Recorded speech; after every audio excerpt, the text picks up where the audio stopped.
Good afternoon, and thank you all for coming to learn a little bit about the video art collection here at the Allen.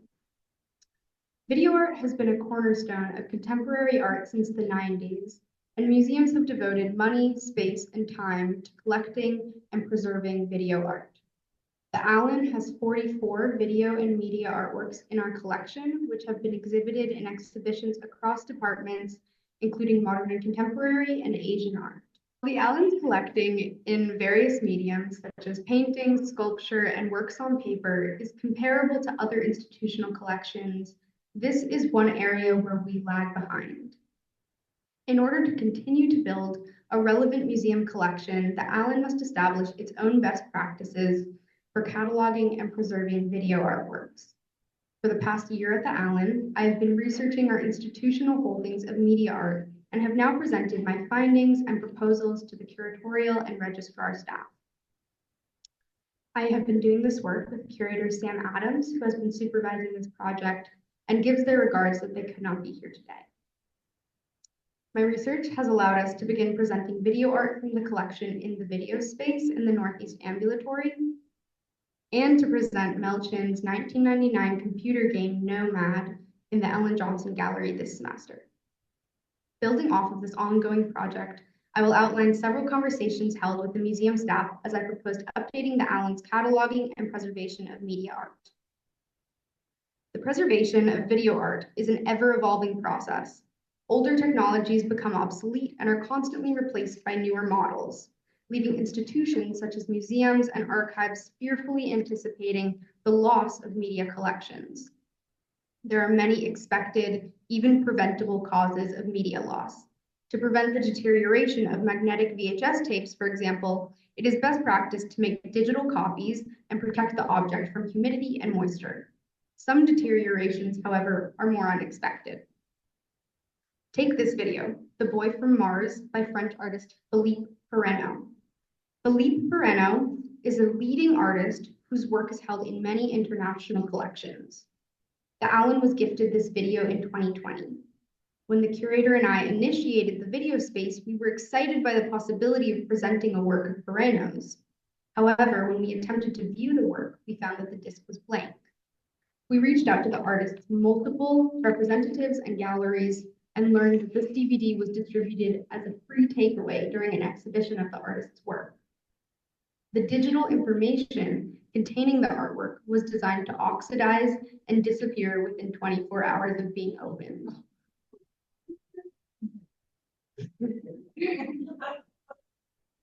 The artist's studio did agree to share the video file with us digitally, but only under the condition that the work will be presented in a sound and light-locked theater with highly specific equipment, which we could not accommodate in the museum. Given this information, I opened a conversation about potentially deaccessioning this work to the curators and the registrar. During that conversation, the staff agreed that although the video is not presentable in the Allen's current facilities, the background adds a fascinating conceptual element to the work and should therefore remain in the collection. Our curator of academic programs, Emily French, even proposed the work's conceptual relevance in the context of Saul LeWitt's wall drawings, of which the Allen has 2 in our collection. This conceptual work is really a series of instructions for drawing onto a wall, which a group of people here at Oberlin followed in 2007. Has anyone ever seen this work here at the Allen? Raise your hands. Thank you. Now, does anyone know where it is right now? So it is still in the Ellen Johnson Gallery, only it's hidden behind a temporary wall. In other words, like the video by Perrenot, this is a work that the Allen possesses, but it is not viewable. According to Saul LeWitt, the concept of this work is more important than the actual object.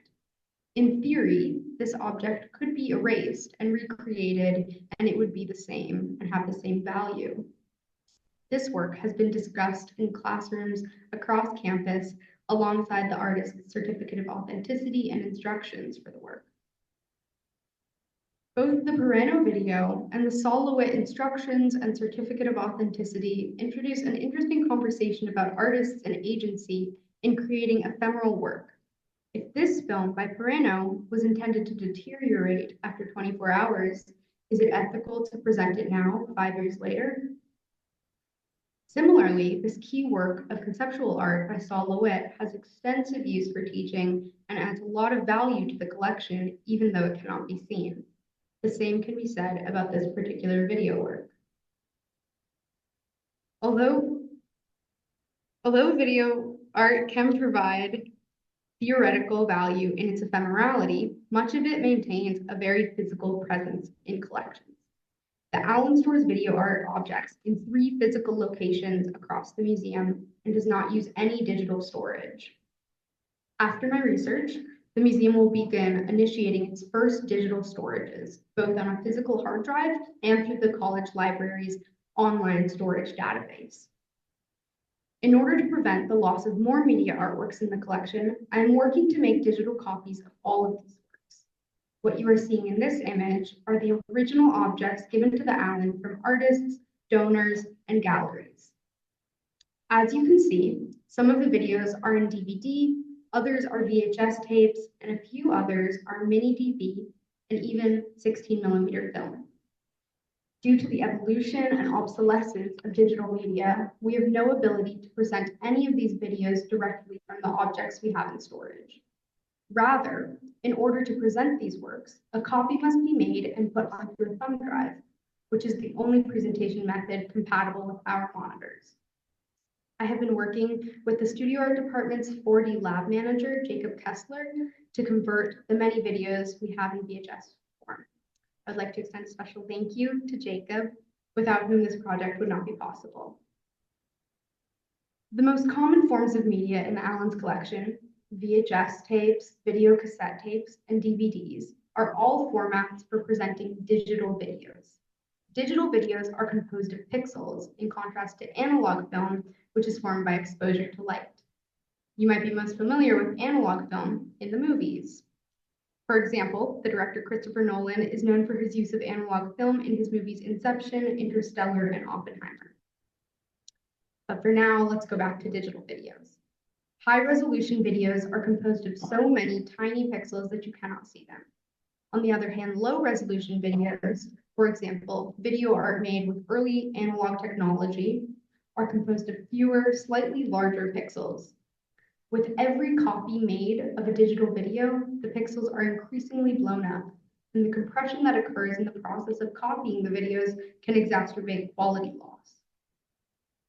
Say an institution accessioned a video cassette tape, like the one that presents this video by Dara Birnbaum, which was made in 1978. Then say, in 1990, a curator wanted to present this work. Having no means to present the video directly from video cassette, the curator made a copy onto a VHS tape, which was the latest film technology of the time. Then, in 2008, if a different curator wants to present this video, having no means of presenting VHS tape, they might convert it to a DVD. Now in 2025, if I want to present this video on one of the Allen's flat screen monitors, I need to make another copy of this video file from the DVD, as the museum does not have a video cassette, a VHS, or a DVD player to a flash drive. That right there is 3 copies that have been made of the 1970s already low resolution video, and each copy has left a larger footprint of compression and decreased resolution. To combat this, I've begun directly converting the VHS tapes to digital files using an analog to digital converter, which is the little device on the bottom of the photo here. This helps us skip the middle stage and hopefully preserve some of the original quality of our VHS tape videos. Unfortunately, in our first test of the analog to digital converter, shown here, we found out that 2 tapes in the Allen's collection, both by the artist Robert Greer, are unreadable, as you can see in the glitch on the screen. We tested all of the equipment with other tapes and found every other element of the conversion process to be working, meaning that these tapes are in fact damaged. The museum staff has decided to make one additional attempt to recover the media from an external digital recovery site. In the case that this is not possible to do, the museum will likely deaccession these works, as they cannot be presented in this state, and we have not been able to identify any other copy of this work that we could use to recover ours. Another significant institutional change that I have proposed is the museum's cataloging of media artworks. After researching the medium line structure from several institutions, I identified a new standards for the Allen's internal and public-facing medium lines for video work, which show up on the museum's website and on wall labels in the galleries.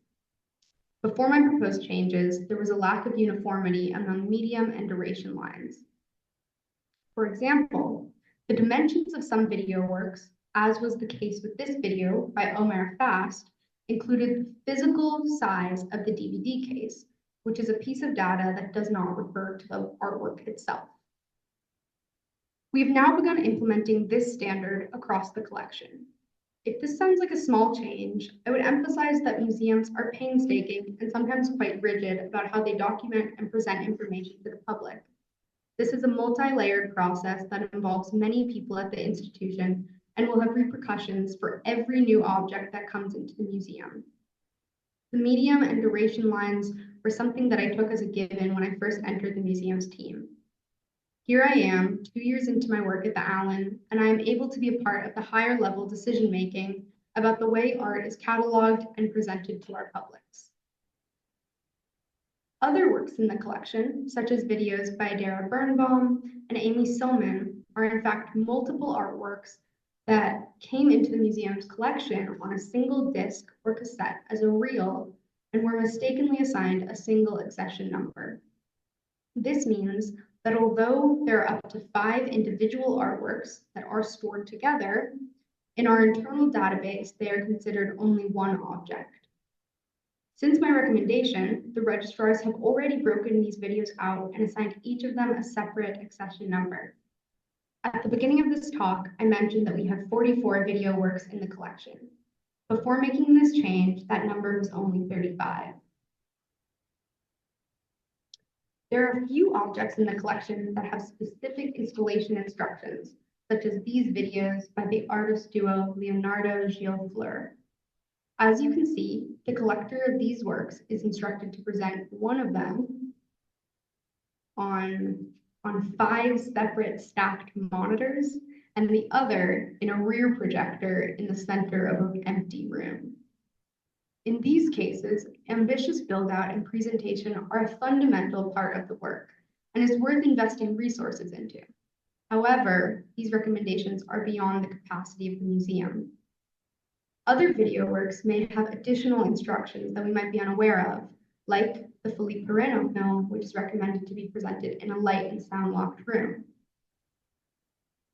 Although the Allen doesn't currently have a dedicated, light-locked, soundproof permanent space, such as a black box theater, to present video work, the museum is in the early stages of exploring a facilities expansion. And although I am not involved in these conversations, I understand that a space to present video work has been a large part of all conversations, both with the internal team and consulted architects, because such a space has become a standard in museums. One could say, why not wait until the Allen has the facilities to present these works to begin collecting them? However, the truth is that video art is a growing medium, and if we wait to start collecting video until we have the proper space, we risk not being able to afford the works that would best suit our collection. One could also say that unlike a painting or a sculpture, a video cannot be on display for extended periods of time and therefore cannot become a staple of an institutional collection. A great example of a video work doing just that is the Icelandic artist Ragnar Kjartansson's video installation, The Visitors. Created in 2012, this is a 9-channel video installation that is held in several collections, including San Francisco Museum of Modern Art and the Institute for Contemporary Art, Boston. This work is demanding of space and equipment, as it must be presented on 9 separate screens in a light and sound locked room. This has not deterred the institutions that hold this work from presenting it. Rather, the SF MoMA has had the work on constant display since 2022. Over the years, this work has become a jewel of the collection, and visitors stay for the entire duration of the work, which is just over an hour. Even at the Allen, with much smaller facilities, utilizing a whole gallery to one ambitious project for a semester would draw the attention of visitors and media. In academic museums like the Allen, it is common to fill the galleries with as much work as possible.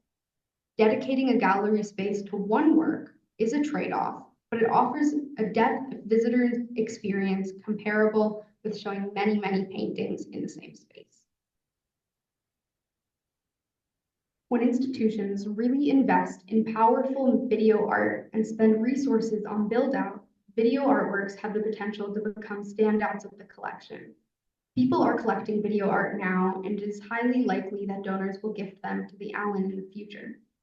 Media is always evolving, and what works for us today will likely not work in 5 or 10 years. The best way to protect and preserve these objects is to keep updating them. The Allen has not yet made a major investment in video art, and as a result, the collection lags behind peers at other institutions in the field. I hope that in developing the museum's conservation and documentation standards, the Allen is better prepared to grow the scope of our collecting and presentation of video art.